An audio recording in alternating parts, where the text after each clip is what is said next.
We justify our devices by saying that they're instruments that cultivate creativity, but in reality they just do the opposite. We justify using them as a source of inspiration, a source of new ideas, a source of creativity. But in actuality, they just distract us from all those things.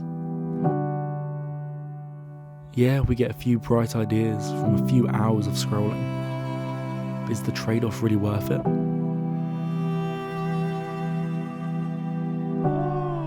I'm inspired by nature, by the earth, by the animals, by people, by emotions, by music, by other art. I'm inspired by experiences, life, by the way the wind blows in the trees, by the light cast across someone's face by the sunrise, by sunsets, by stars. I'm inspired by real life, and yet I justify using my device as a source of inspiration. It's time to get out from behind these devices. Mid last year I discovered I was spending a diabolical 8 hours a day on my phone, and last week I got my screen time down to 2 hours. This is how I made the change. I found out what my screen time was using the built-in iPhone screen time app, and it was a genuine wake-up call that I needed to get off my mobile device. Now the first thing to do was figure out where was I spending that time, what apps was I using, but inside I knew where it was going to be. Social media.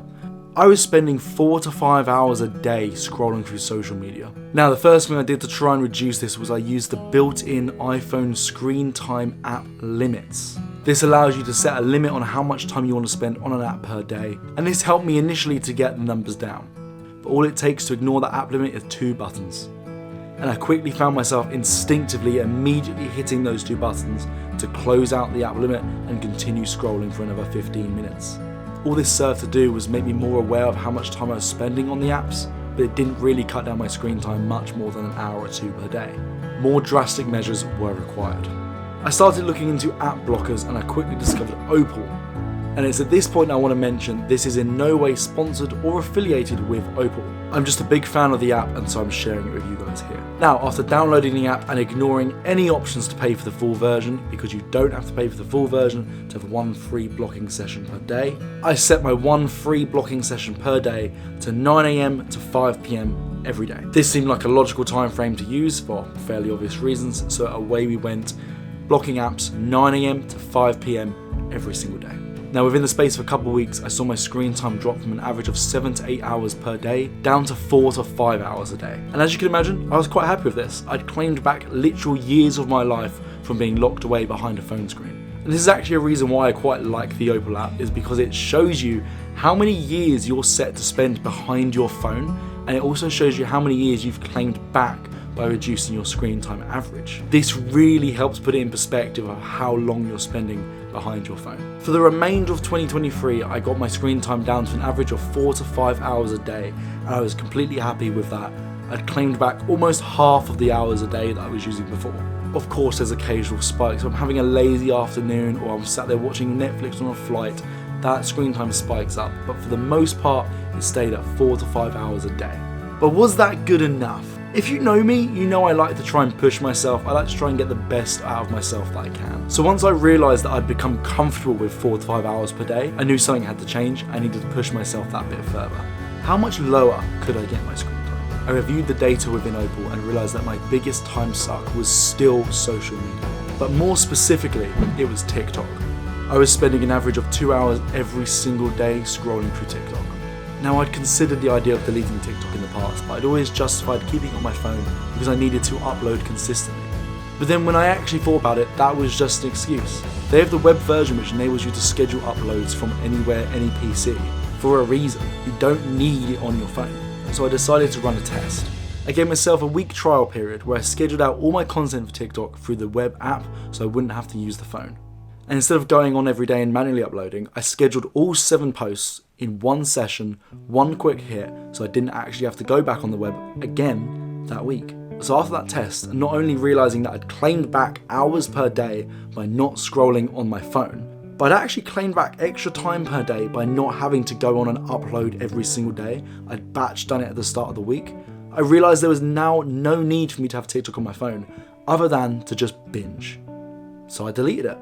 That's right, a content creator deleted TikTok off his phone. What a revolutionary concept that is. I think as creatives we feel like we have to have the apps on our phone, but the same with Instagram. I can schedule all my Instagram posts through Meta Business Suite and not have Instagram on my phone either. Literally within a week, my screen time went from a 5-hour week to a 3.5-hour week just by deleting TikTok. The week after it dropped down to 3 hours a week, and the week after that, last week, it dropped down to 2.5 hours across the week as an average. In the space of 8 months, I've taken my screen time from an average of 7 to 8 hours per day to an average of 2 to 3. That's 5 hours a day of my life claimed back, which works out at about 19 years of my life I have claimed back from being locked behind my phone, all by downloading an app blocker and deleting the most distracting app. But am I done? Hell no. My goal is to consistently get my screen time to under 2 hours a day, just to prove to myself that I can. But for now, 2 to 3 hours a day, I'm happy with that. That is a hell of a drop down. Now, as I said before, this is not sponsored by Opal, and I'm not saying that you need to go and delete your social medias off your phone. But if you feel like you have a scrolling problem, then maybe you should. There's a link down below to Opal, and if you click on that link, you can get a free trial month using the Pro version with all the features. And if you try it for a month and you don't want the Pro version, you don't think it's worth it, you can cancel the Pro version and just keep the free version, which is what I've done for 8 months. I've only ever used the free version and create 1 blocking session per day. Mine is 9 to 5. This isn't sponsored by Opal, that is just my referral link that you can use to download Opal and get a 3 months trial period. So that's it for me. That is my story of how I reduced my screen time from 8 hours a day down to almost 2 hours a day. A drop in screen time that I am so proud of myself for doing, and I'm so happy that I've claimed back so much of my life from behind my phone. I feel like we justify our devices by saying we get inspiration from them, but in reality, the trade-off for how much time we spend behind our phone screens compared to how much inspiration we get, I don't think it's worth it. So on that note, I'll see you next week. Get off your phone.